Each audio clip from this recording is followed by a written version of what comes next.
Welcome. Thank you. Thank you all for coming to this special event. My name is Alex Manami. I'm the Associate Director of Community Engagement here at Seattle Opera, and it is my very sincere pleasure to welcome you all to Tagney Jones Hall for this special opportunity, not only to celebrate the bravery, Shujaat, and resilience of Afghan women, but also to shine a light on the work being done here in our own community to support Afghan women, both those who have resettled here in our region, as well as those still living in Afghanistan.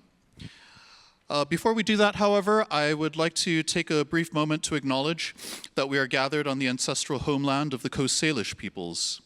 Since time immemorial, the Coast Salish peoples have been stewards of this land and its waterways and continue to shape the Puget Sound region today. And we recognize that it is our collective responsibility to honor, preserve, and know the land we are on. We're honored also to be co-hosting today's community conversation with our friends over at the Center for Women and Democracy, and I'd like to welcome to the stage CWD's Board President, Frances Donegan-Ryan, to give a few remarks. Thank you, Alex. Good evening. Well, I'd like to first thank our panelists for spending their evening with us and their time, for taking the emotional energy that it takes to share your lived experiences, and we really appreciate that. So thank you so much for joining us. And to also thank the Opera for being such a fantastic partner in bringing this event to life, and for their generosity of allowing all of us to attend the performance later this evening as well. And so the Center for Women and Democracy, for those who are unfamiliar with us, is a member-based organization, and we work with women to help them lead where they land. And what that means is we believe that every woman is a leader, no matter the scope of her influence or the scope of the area in which she works. It doesn't matter what industry you come from, if you work in the home or outside of the home. Every single one of us is a leader. And the Center for Women and Democracy wants to cultivate that leadership, support you, introduce you to new opportunities, turn us all into activists, and allow us to champion causes that are most important to women in Washington State. There are sign-up sheets outside if you'd like to hear more about our events and news that comes from our organization. Feel free to share your email with us, and we will keep in touch with you. There's also a reception following our panel with Afghan food and wine and sparkling waters and other refreshments. So please stay and enjoy that before you head to the performance. Thank you.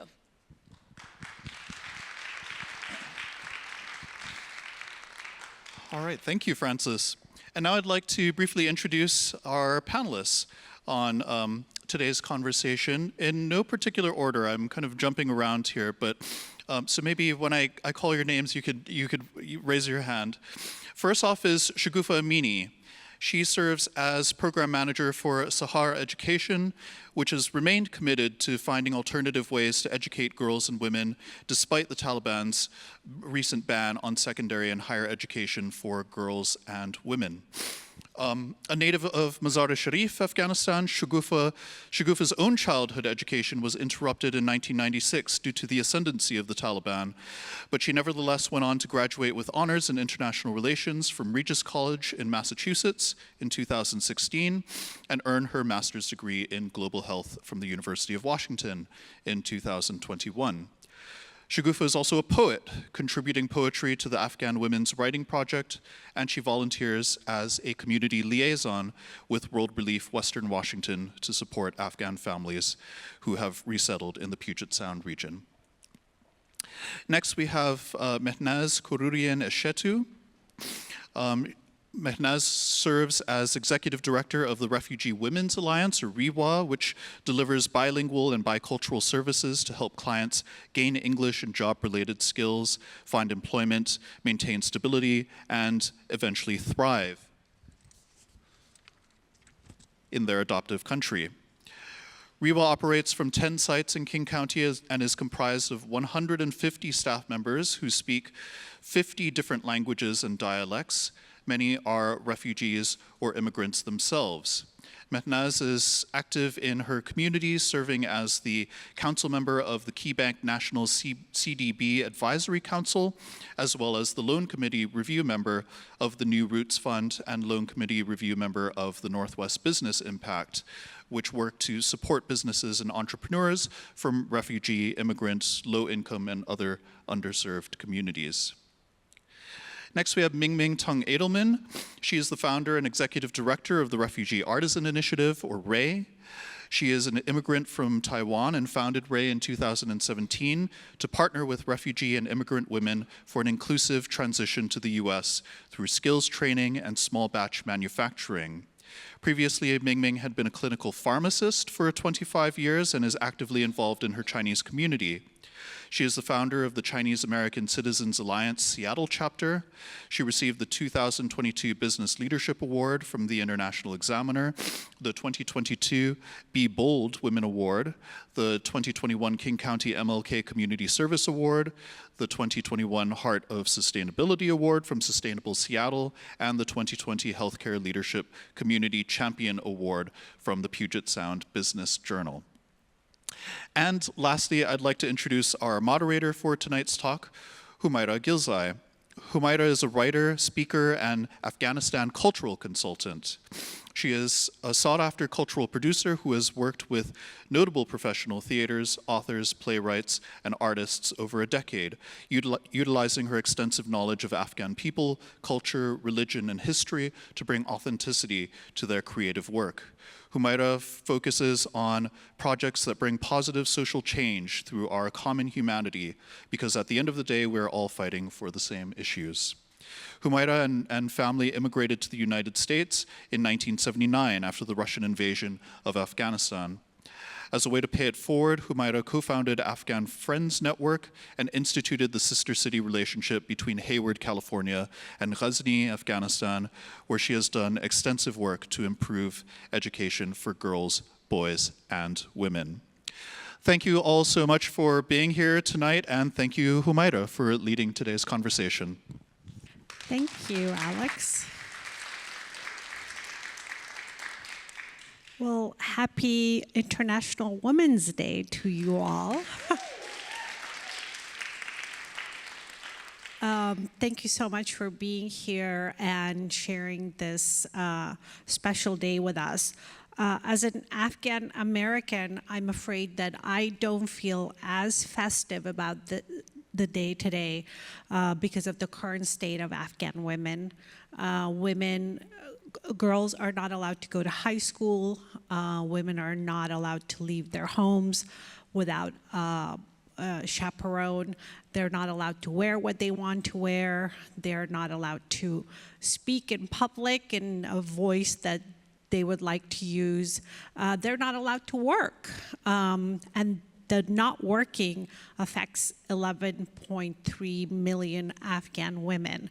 So you can imagine how devastating it is, not only for those women, but also for the Afghan economy, with half of its population in an open prison. But this is not how things were in Afghanistan. And I want to just give you a quick synopsis of when the Afghan women's movement to bring Afghan women into the civil society started, and that was around 1919 with King Amanullah and his wife, Queen Soraya. They're actually a couple that was really devoted to embracing Afghan women into the Afghan society, and they did a series of reforms to engage women into the society by encouraging families to send their daughters to school, to encouraging women to achieve higher education, establishing newspapers and magazines that are specifically for women. Queen Soraya was very educated herself, and she and her husband worked tirelessly for the 10 years that they were in power. Unfortunately, their progressive ideas weren't necessarily welcome in provinces, and eventually they had to abdicate. And a few years later, there were a couple of leadership changes in the interim 6 years, but eventually King Zahir Shah, who is the longest reigning monarch in Afghanistan, took power at age 19 when his father was killed. And basically, through a very slow and thoughtful process, and by thoughtful, I mean, because in America, speed is our measure of success. But in some places, you need things to unfold slowly so that the society can get used to and embrace the changes. Well, during the 40 years of the king's reign, girls started going to school. Eventually, the burqa was no longer required. Girls could go to university. Women became a large part of the working force. Unfortunately, all of this was upended when the Russians invaded Afghanistan, which was the era of war that started in Afghanistan. Then it continued on with the Afghan Civil War and then the first Taliban regime. And as you probably have read, that, wars are the highest effect that it has, other than death toll, is on mental health, economic development of women and girls, because they end up being the collateral damage of war. So basically in 2001, by the time the Taliban were overthrown, Afghan women had lost most of their rights, or they had no rights at all after 6 years of the Taliban rule. And you'll see that from between 2001 and 2023, Afghan girls re-engaged into the society. Women started working. There was a large part of the Afghan parliament that was secured as political roles by women and such. Unfortunately, all of this came to a halt in 2021, August 2021, when the Taliban took over the country with the hasty withdrawal of the United States. I wanted to share that with you so you have a perspective of that what is happening in Afghanistan wasn't always how the country was. There were times that the Afghan women had a big role within the society, and this is something that we hope that the country will go back to. But we're not very clear about how that'll happen. But now that we've gotten a little idea of what has happened with the Afghan women, I'd love to invite our panelists to start our conversation about what their organizations do and whether it is work that they do here or in Afghanistan. So I'll start with you, Mahnaz, if you could tell us a little bit about REWA and how you support the Afghan community. Thank you. Thank you for the great explanation of Afghan society. Refugee Women's Alliance, REWA, is a multicultural, multilingual organization started by a refugee woman from Vietnam, Mrs. Chidong, who wanted to empower women and their families to build a strong foundation for their lives in the United States and empower them to advocate for human rights and become a leader of their own journey. REWA has, as Alex mentioned, 150 staff. We speak collectively over 50 different languages and dialects. We are located in 10 centers, including all of our early learning centers in 10 different locations in Puget Sound, in King County area. And we have over 8 different departments that was intended over the years were built to address and remove the barriers to integration for refugee women and their families from all over the world. And so we have services from learning English, domestic violence was one of the first services that RIVA provided. Early learning centers. We are right now in 3 different locations, and we are going to be adding 2 more locations in 2024. We have employment, housing, immigration services, and youth development. I like to say that RIVA serves women and their families from cradle to golden ages, and also behavioral health, which is very important for refugees and immigrants who are coming from all over the world, and be assured that they're facing a lot of trauma of leaving their country, coming to a new country, and whatever they're facing in between before they get here. It sounds like RIWA has very extensive programming, and I'd love to hear more about it as we go further into the discussion. And then, Shagufa, could you tell us a little bit about Sahar, what kind of work that your organization does and who benefits from your programming? Sure. First of all, happy Women's Day for everyone, and thank you so much, Shomaraj, on giving a brief history of Afghanistan, like how women used to be. It's really heartbreaking what is happening, and I wish I could celebrate today as I used to celebrate Women's Day 2 years ago with excitement and celebrating with my fellow Afghan women in Afghanistan, but today is different. Our organization, Sahar Education for Girls in Afghanistan, we are a nonprofit, and we have been in Afghanistan right after the 9/11.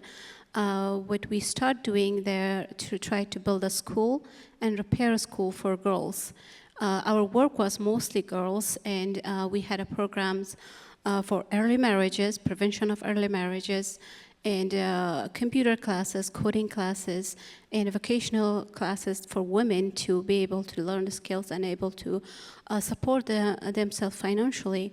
So what happened after the Taliban, it was a very sad and devastating moment, but still we stayed in the country, and still we're in Afghanistan, and I know when I talk about it, I get a lot of questions about, like, is it possible how we are doing it? Why, like, how it's possible? Because Taliban is banned the schools, and there is also waste possibility. I'm from the generation who came from that country, and I was born and raised in a war, and I lived under the Taliban.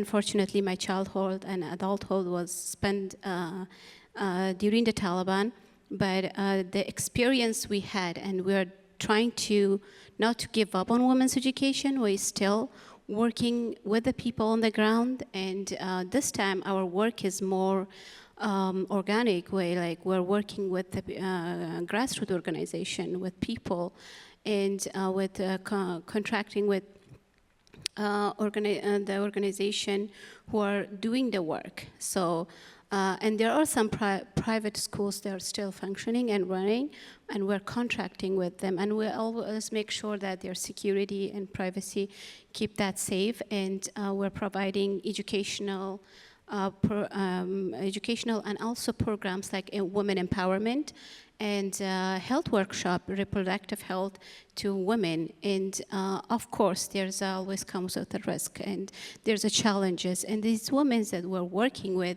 they are very potential and very strong women that they come in our classes and learn about this. And we are working 3 provinces right now in Mazar Sharif, and Kabul, and Nangarhar. So we are supporting these students, providing educational and vocational, like we have sewing classes, and we have literacy classes, and we can see so much these women has a potential and coming and show up. Thank you so much. Yeah, we definitely want to hear more about how things could potentially go in the long run in Afghanistan. And Mingming, tell us a little bit about Ray and what inspired you to start it, and who do you work with?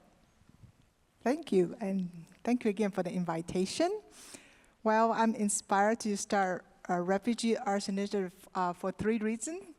I say combining compassion and my love fashion.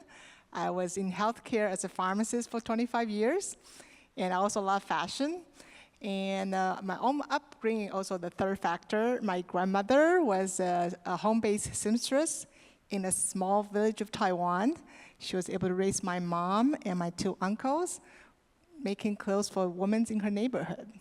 So she really taught me that skills plus tools can really transform lives, and she made me a lot of my clothes growing up. So something was missing for me, being here after 30 years. So in 2017, I started organization, and I quickly learned that a very important fact is that refugee women has the highest unemployment rate of 60%, and that is just not acceptable.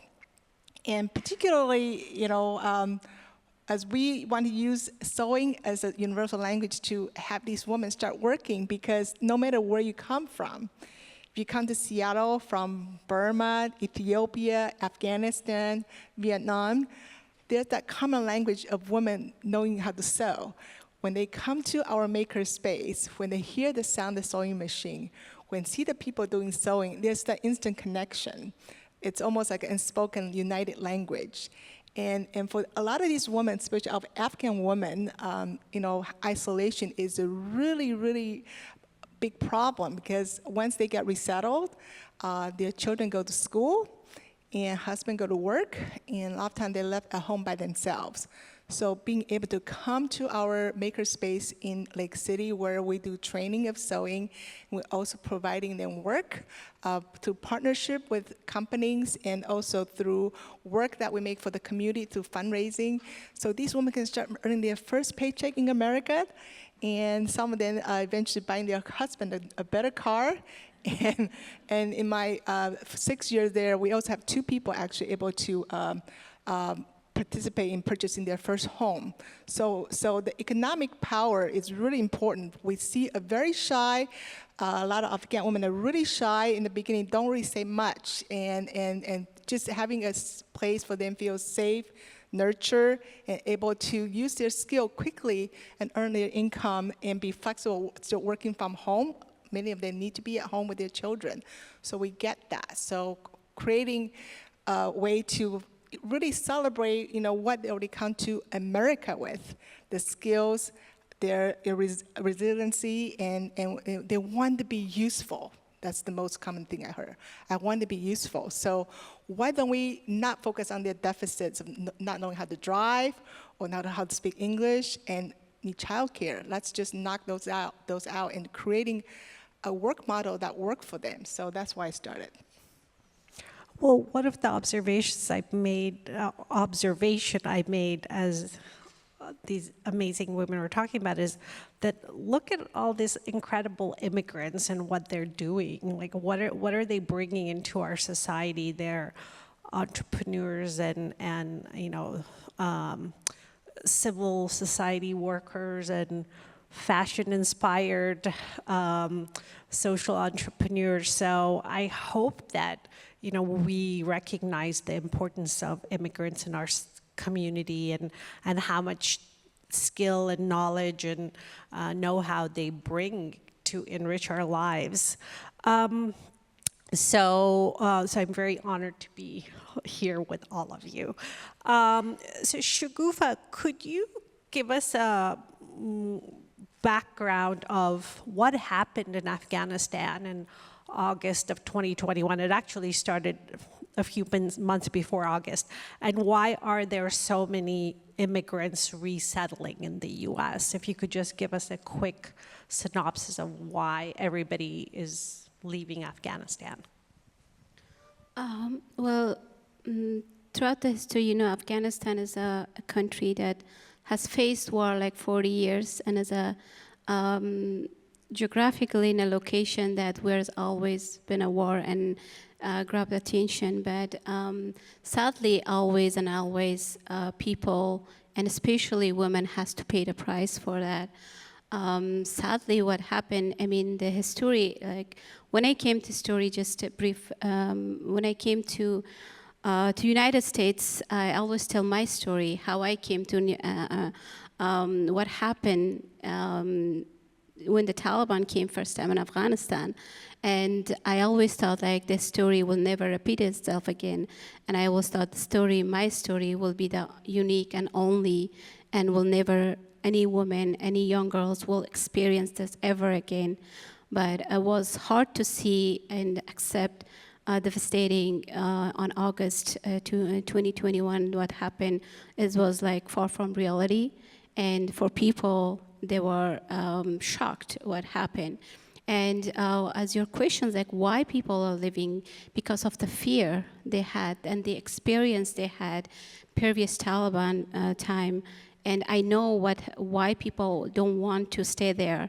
And the result is because of today, what we are seeing, most women wants to live there and they don't want to stay because they know that they are not going to be alive. They know their freedom, of speech, their like basic human rights will taken away from them, and their kids, especially their kids, will not have a future there.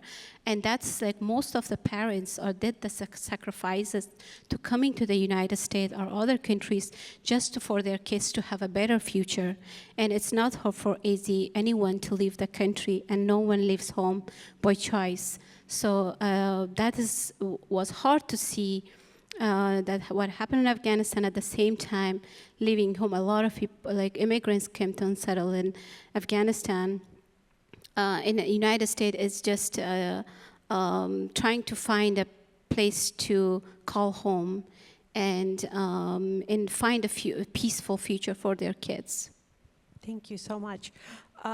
Mahnaz, I think your organization, REWA, probably has very first-hand experience with the Afghans who have resettled here.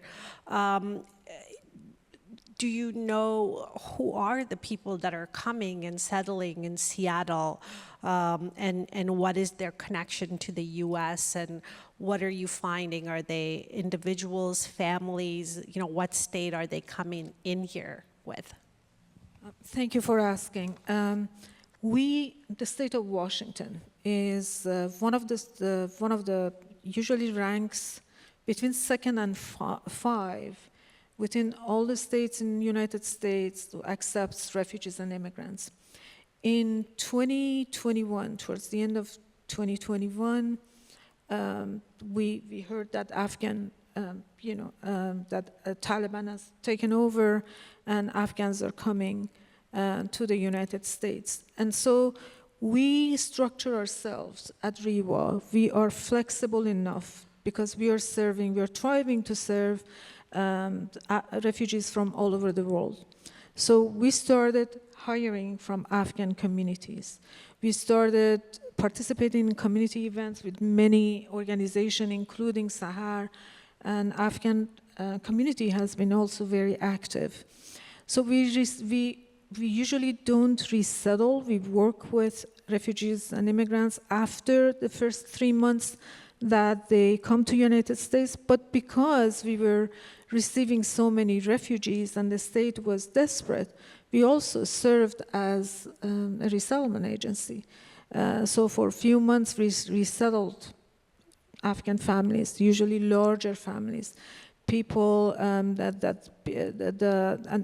I have to say that in 2022 we had about 2,750 refugees in the state. Majority of them are from Afghanistan, and their families. And there are some individuals, but mostly families, large families. They are the families who worked. Men and women who work with U.S. troops in Afghanistan and help them. Highly educated people, some of them we hired as our staff who are serving the community, have been involved with world affairs and all that. And I have to say both men and women. We have many of our team members, colleagues are Afghan women who are serving their communities as well as the men. Oh, that's amazing. Thank you for hiring people who have resettled, because a lot of times when people leave their country, in a way they have to start from zero. It's so hard to find professional work.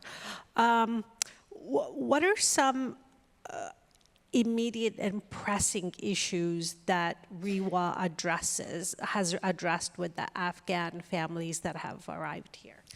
Housing was number one when they arrived. And we had to kind of pivot because REWA is a government contractor, so the government doesn't pay for the full cost of services. We have to raise funds in order to support some of our services and extent of our services. We were lucky enough to have some flexible funding.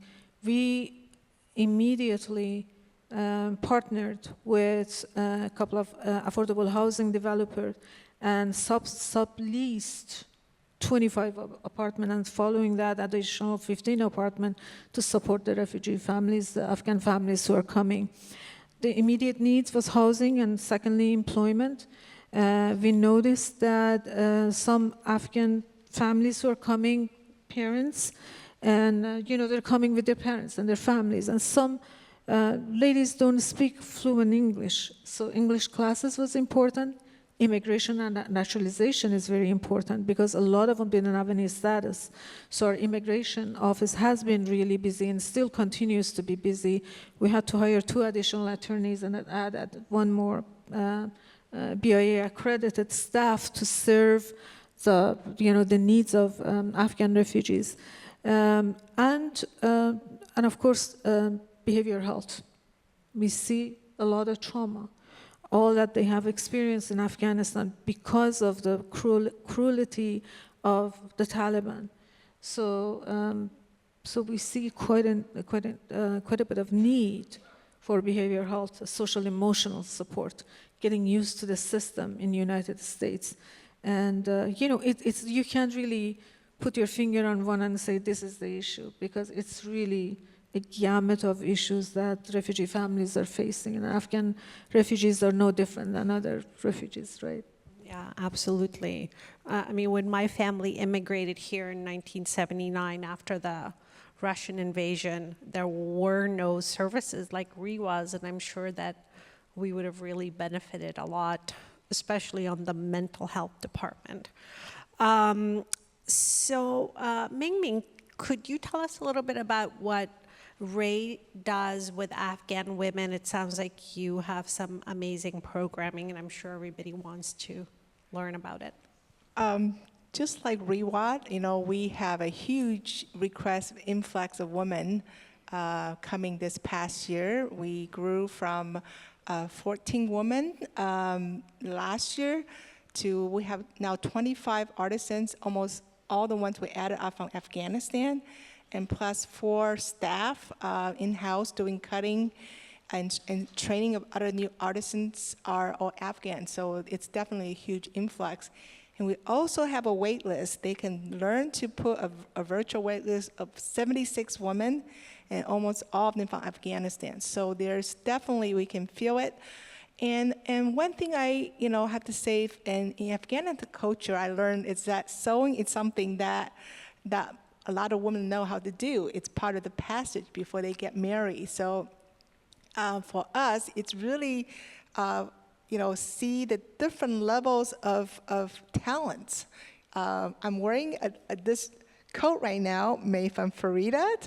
She's actually a midwife in Afghanistan, but she's also an amazing seamstress, and she made this coat for me. I thought perfectly to illustrate the talent of our woman. She's our coat maker guru in the group. So they all come with different talents. Some are embroiderers, some are jewelry makers, and some are incredible, sewers from making very elaborate clothing. So what we're trying to do with these women is really understand a bit about their skills and where they live. We know a lot of them live in the south end of Seattle, and a lot of times they come once a week and learning the new project and take them home to sew, because a lot of Afghan women also have quite large family, have something up to 6 children. So we really need to create a home environment, workplace for them that allow them the flexibility. And I also learned from Afghan culture is that, unlike what we think the media portray, they bring the clothes from their culture. I was so amazed by the beautiful, colorful embroidery, the beading, and I didn't even know there are different provinces, different parts of Afghanistan have different style of embroideries. So anyway, it really made me realizing that there's a lot they can contribute by using their sewing skills. They start making things per piece, and we also have free sewing classes for beginner and intermediate, and we actually hire our Afghan more skilled artisans to be there and to teach the classes. And a few of our Afghan artisans are also very entrepreneur-ish. They want to start their own micro businesses, so we're working with them. We have also 8 Afghan women who are very crafty, and we were able to partner with Etsy on their Afghan Artisan Collective program to get them started on their Etsy shop, which it's very difficult. You can imagine you may not even know how to use a computer now. Yes, you're going to have setting an Etsy shop. So that was a 6-month project. So what I really love about being in our makerspace with Afghan women, they're extremely warm. Basira, she always comes with a pot of tea every day that she brings from home, and a lot of them bring, home cookies and food to share. So I know it's a culture of sharing and caring. So as some of them being here longer, that they start welcoming the newcomers that are shy, are very afraid, but once they hear their own language, knowing that there are other Afghan artisans in the space welcome them, it really makes them feel very welcome. So the 4 pillars that we're really trying to follow in our organization is equity. So we'll make sure that all the women need to be paid living wage here in Seattle, which is an expensive city to live. And then training, as I mentioned, we do all type of training, and also sustainability. We actually take donated fabric and material and turn it into sellable items, such as taking Starbucks coffee bags, turning into beautiful bags. So, and then sustainability is also a lot of quality from this group of women, knowing how to be very resourceful. So we're also learning from them, being more sustainable and mending and repairing clothing. And last but not least is community. We are there to create a space of inclusive and welcome environment. Well, I think this is a good segue to the Kochiani project that you did in support of Seattle Opera. We're going to pop up a picture of this work, but could you tell us a little bit about it and how did it come about and how did the women work on it? So when the Seattle Opera sent me an email and then followed with a call in August of 2022, I felt that my dream come true, because for years I was following a project called the Red Dress Project. It was started in England. This lady basically having this red dress travel around the world, having women of different culture do embroidery and display it in it and celebrate culture and diversity. So when Seattle Opera wanted to do something with Afghan women, how to sew, so that was an immediate inspiration. And we already have women bringing these beautiful clothing they come to show me all the time. So I felt that, okay, providing them a living wage, making, scrubs or masks or bag is good, but why don't we just elevate to become artisans? They come with these talent that carry their heritage. So we decided that we work with 8 women. As you can see on the dress, there are 8 panels, women from different parts of Afghanistan. And this is the result of 400 hours over a span of 3 months. And it is extremely emotional. I can't tell you that for a lot of these the women in the program doing this, some of them have not really done this since to come to America. They left a lot of things back home. They want to integrate, and they have not really picked up the embroidery. So I have one lady told me that I was embroidering until almost 2:30 in the morning. I didn't even realize that because I felt I was being transformed back to Afghanistan in my village, because normally I would sit around with my sisters and my cousins doing embroidery together. So it really transported back that memory.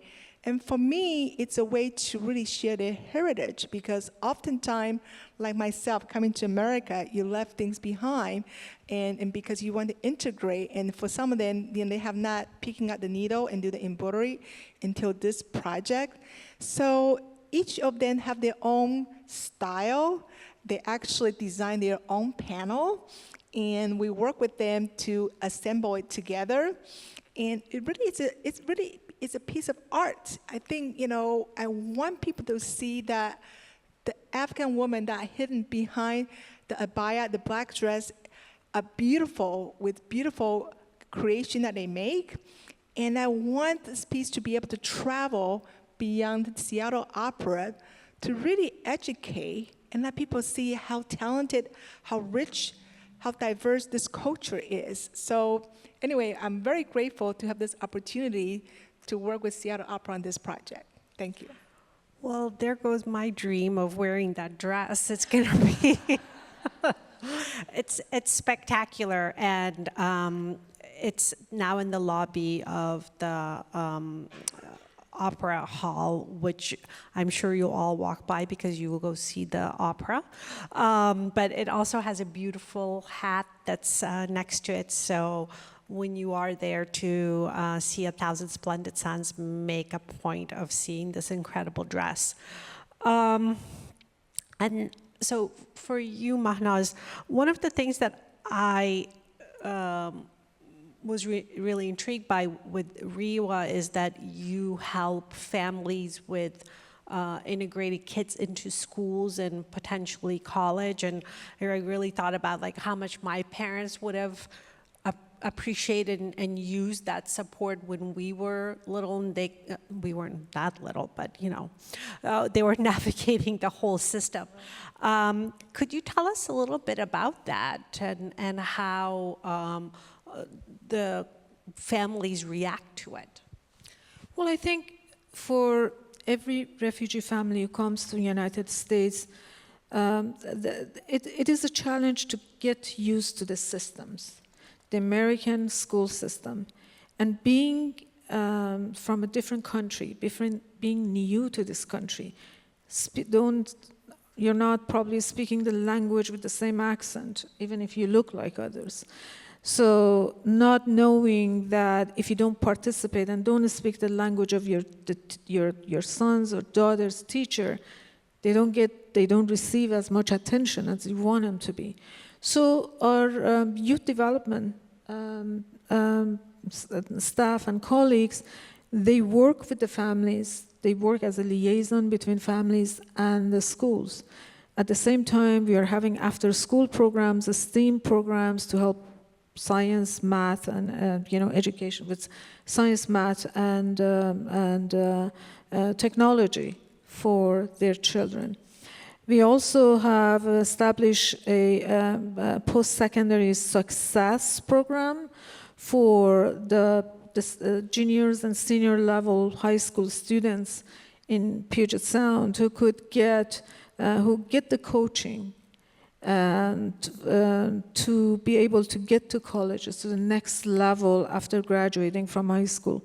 When we started that program, I just thought that there's a need out there, but we didn't know how extensive that need was, because the parents and the youth, they were thinking that, after I get, I graduate from college, I will get, I graduate from high school, I will get to college just, without any effort, not knowing that there's a need to apply, there is a need to interview, write an essay, do all those things. So we have coaches who are, one Afghan speaking right now and one Amharic speaking, and we have volunteers in different languages who are working with the families and the students who want to get to college or professional schools or trade schools to be able to do so.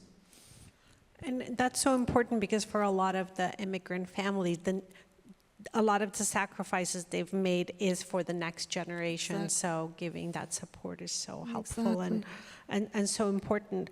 Well, we've heard that there have been some backlash, or maybe for lack of better, Islamophobia towards the immigrants. Is this a prevalent issue in Washington, and is REWA helping the victims of this kind of mental or physical violence? Well, I have to say that things are getting a little bit better, but during the Trump era, different administration, refugees and immigrants faced prejudice, and a lot of division happened. Islamophobia was one of them. There are people who, don't know about Islam and don't have the respect for the people of Islam, people who are practicing the faith. It has not been a huge issue. I'm not going to say that it's more prevalent than other issues of racism, and that refugees and immigrants are facing. Our clients faced really a huge dilemma during that period. But it is an issue, it's the matter of unknown. When people don't know about the culture, about the faith, about the race, about the religion, and it's just they make assumptions, and prejudice arises. So we are actually in our behavioral health and within our youth program and early learning centers, we're dealing with that as well. Shagufa, so let's go back to Afghanistan. Tell us what Sahar is doing to continue their work in Afghanistan. You mentioned partnering with local organizations and such, but do they foresee that there's going to be more clamping down on their work, or do you see that because of where you're working, you will continue doing things, or do you have plans to go, online? What are some things that Sahar will be doing in the next few years? Definitely, we did not give up on the girls' women's education in Afghanistan. Our work is now more important than before. Women from the day when the Taliban came, they stopped the schools and they were waiting and waiting. When they're gonna school start, when they're gonna university will start. They were just postponing from day to day and for tomorrow, for next year. But we're not waiting for that. We're working, I mentioned, we're working closely with the grassroots organization that they're doing work, and we are definitely taking risk, even homeschooling.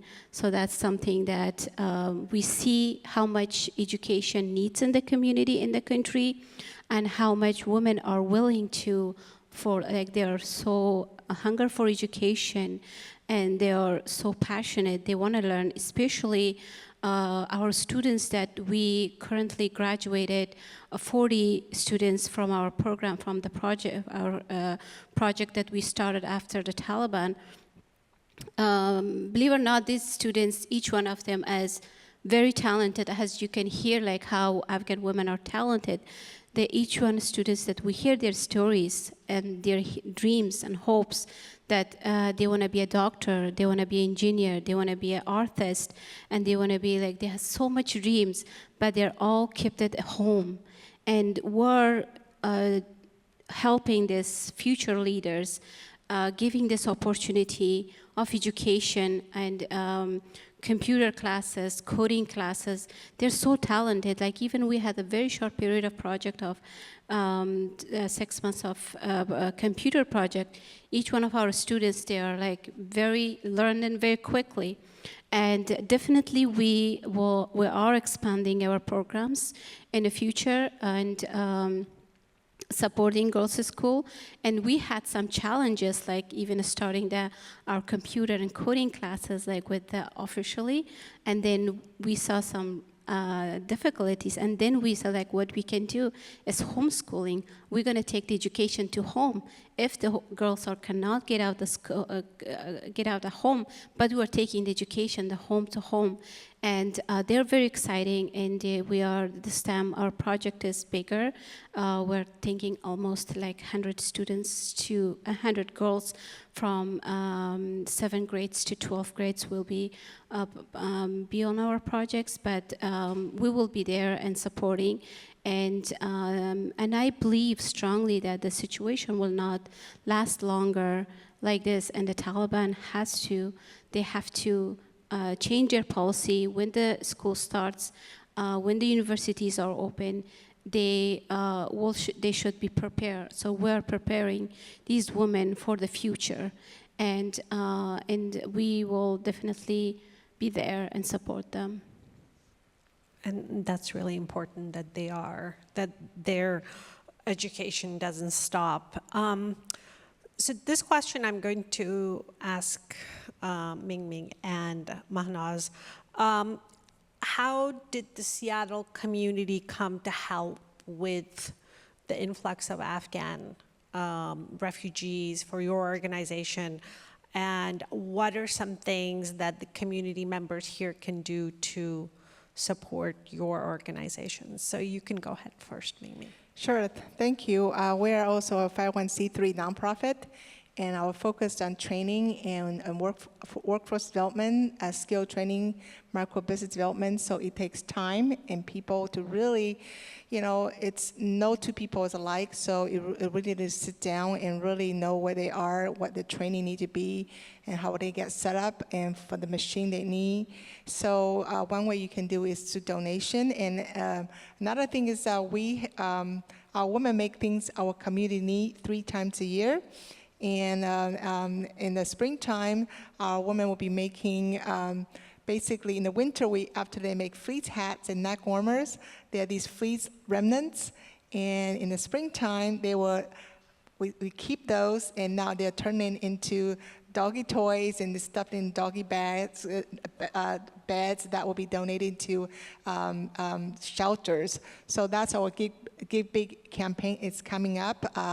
That's our year. It will be trying to raise $25,000 to make these items to donate. And in the fall, we have back to school bundle where artisans will be making, reusable sandwich bags, lunch bags, and also pencil pouches and things like that all women can make. So these are different campaigns that you can also support.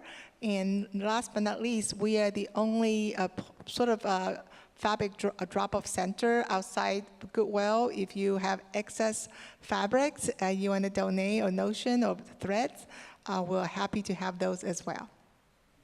Amazing.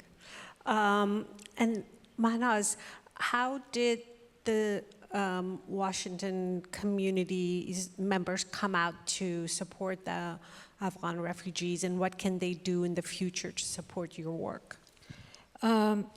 With the influx of Afghan refugees, a couple of years or a year after, when the state was receiving maybe less than 1,000 refugees, we saw an influx of 2,700 Afghans are coming because of the pressure that Taliban was putting on them, and they needed to flee the country.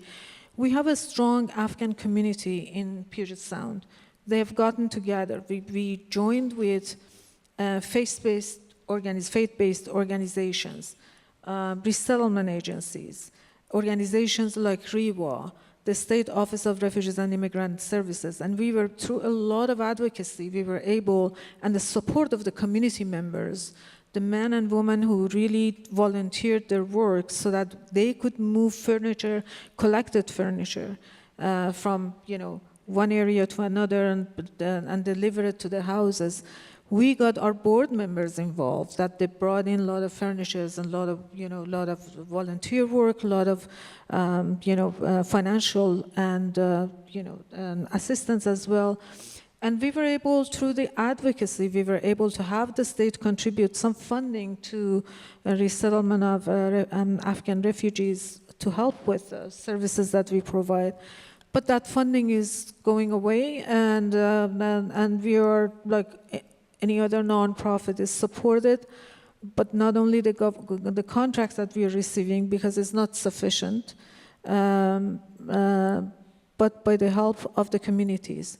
And we can do this by, you can help us by volunteering, either volunteering with REWA or organizations like us, financial support, being a voice for your neighbors, being a friend to your neighbors who are from Afghanistan or other communities, and really advocating on behalf of the Afghan communities, with not only for their support in the United States, but also abroad, so that they can get rid of this Taliban regime.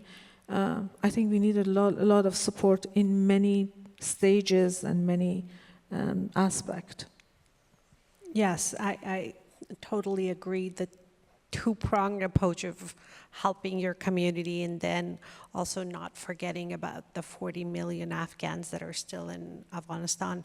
So Shagufa, maybe you can give us some, this like perfect segue. We didn't even practice this, and there's just one is ending and the next question comes up. How can everybody here amplify the Afghan women's voices? There's so many Afghan women that are speaking up and protesting and such. How can the audience members here amplify their voices, and how can they stay engaged with what's happening in Afghanistan? And that could be through Sahar or other ideas that you may have. Thank you. That's such important questions. Definitely, like what is happening in Afghanistan, as I see, it's not only Afghan women, it's human and women rights. Women right now in Afghanistan fighting for themselves alone. And they are voices, they're only being their own voices, and they're fighting every single day. And as an organization, and as myself as an Afghan woman, I have been reaching out, and either through social media or through networking, we need to be hear their voices and stand with them, either putting the more pressures on the government of like in a senator, like Congress, like or United Nations. So it has been, it's been 1.5 years, like all these young women are staying at home, and they're waiting and waiting. I think when they decided to sign the peace negotiation with the Taliban, it didn't take them so long, but this is taking them 1.5 years. Like each woman are like behind the schools. Like imagine how much is impacting for countries. Like all this, half of the society is invisible and vanish from the work, from their basic rights, and that is impacting in generally human rights. It's not, we cannot sit back and say, this is not my problem and this is not my country, or this is like, it's not about the culture, it's not about the religion, it's all that human basic rights. We need more voices and more help to stand up together and really hear their voices and how they're fighting alone for their rights, and that's their basic rights. That is like what comes to the question. What we can do is helping like nonprofits like Sahar and definitely like raising your voices on the politically, like how can this, something must be done. It's just we cannot wait longer. That imagine the March is the beginning of New Year in Afghanistan. That's supposed the schools has to start, university has to start, and girls are waiting behind the door when the door's gonna open. But when we see these doors are closed for women, it means that the doors or problems are opening. It doesn't mean that like only education, but it will later on, the problem will be the infant maternal mortality is very high in Afghanistan right now. early marriage is getting high in Afghanistan. Later on, that's going to be a problem. We don't want more women, Afghan women, be a facts or a statistical number in the data. But that is why we need to have to stop this and be a voice for Afghan women and stand up for them and put more pressure in the government or United Nations that some decision must be taken. And Taliban have to open the schools for girls or universities and works for women. But that's because it's affecting country's economy. Like, it's not only affecting the women's, but also affecting the country's economy. So that is, our nonprofit is doing a small work, making sure that girls have to access for education, but also I have to mention that we're also taking to educate men as well. We're having a program that's called Men as a Partner in Change, which educating men, as you know how important it is. So, and we're trying to educate younger men in Afghanistan to understand women's rights, because it's not a Western idea that women should go to school. It's their basic human rights.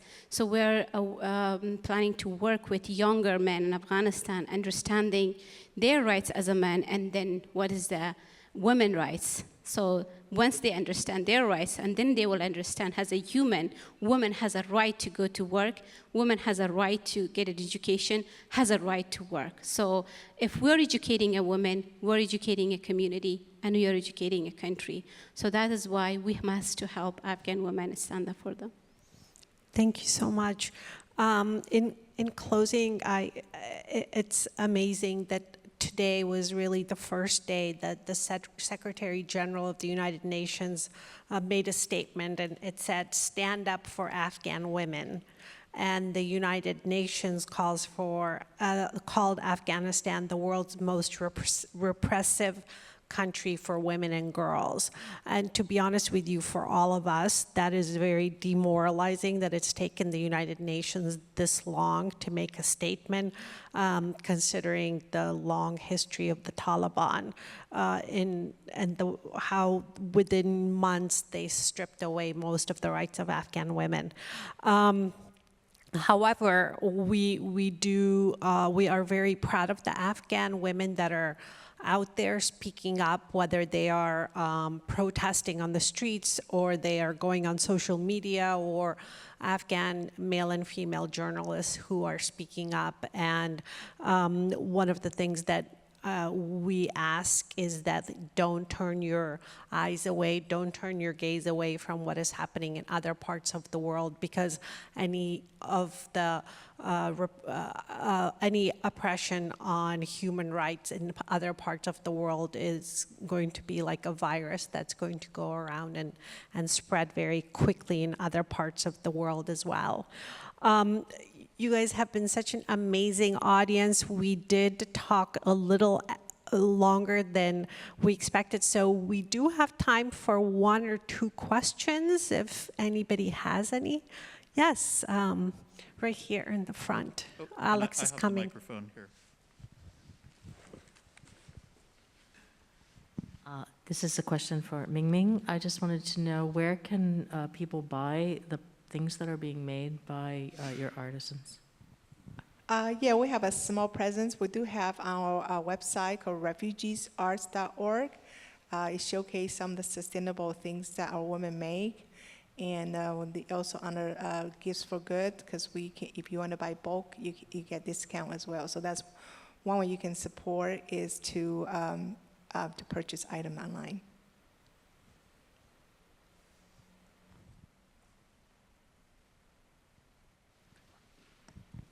Yes. Early in your comments, you talked about private schools in Afghanistan that are serving some of the women and girls. And is there a way to expand that, or a way that can be supported? Can you give us a little bit more information about that? Sure. So there are some private schools, like when the Taliban came, they banned the schools. Some provinces were allowed, like Mazar Sharif, which is not part of Afghanistan. Girls were allowed to go to school till 12th grade for a while, and then they banned that. But now the private schools, they're working around with the Ministry of Education, but they didn't know that we have the program with them, so we are keeping the security law, so we're not kind of publicizing our relationship with them, but they have programs for mostly trying to have like the curriculum is according to the culture and situation that like they're trying to like from 7th grades from 1st grade to 7th grades, and so we're working with them that can we rent a class with you and bring the girls there. So they're providing the transportation and security to pick up the girls from home and bring them to the class and drop them off after the class. But we're hoping that's the program. Man as a partner change. We are working with them in the future. That's like we have boys are coming in our class too. So and then we start the class with them, and then we do implement our project like women empowerment and health workshop in a class of computer and coding. Okay, that'll be our last question. This is to Shogofa, also related to the schools.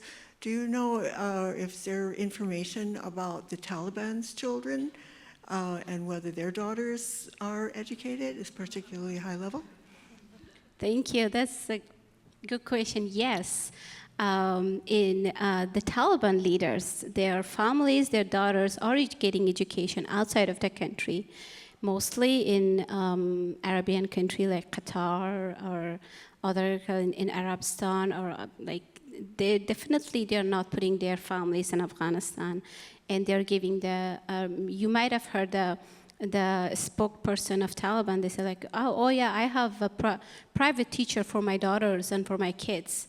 But what Afghan women has to like paying the price for the politics. So being the negotiation table, they're using it. But yes, definitely they are not going to let their families to be uneducated, and they certainly not in Afghanistan. Thank you so much. We hope you'll stay for the reception and the Afghan food, and thank you for coming. And I hope that if you're not seeing the opera tonight, you'll be able to see it on the closing night on the 11th. So it's been a pleasure having you all here, and thank you for being interested in learning about Afghan women and all the amazing organizations that are doing work to support immigrants and refugees.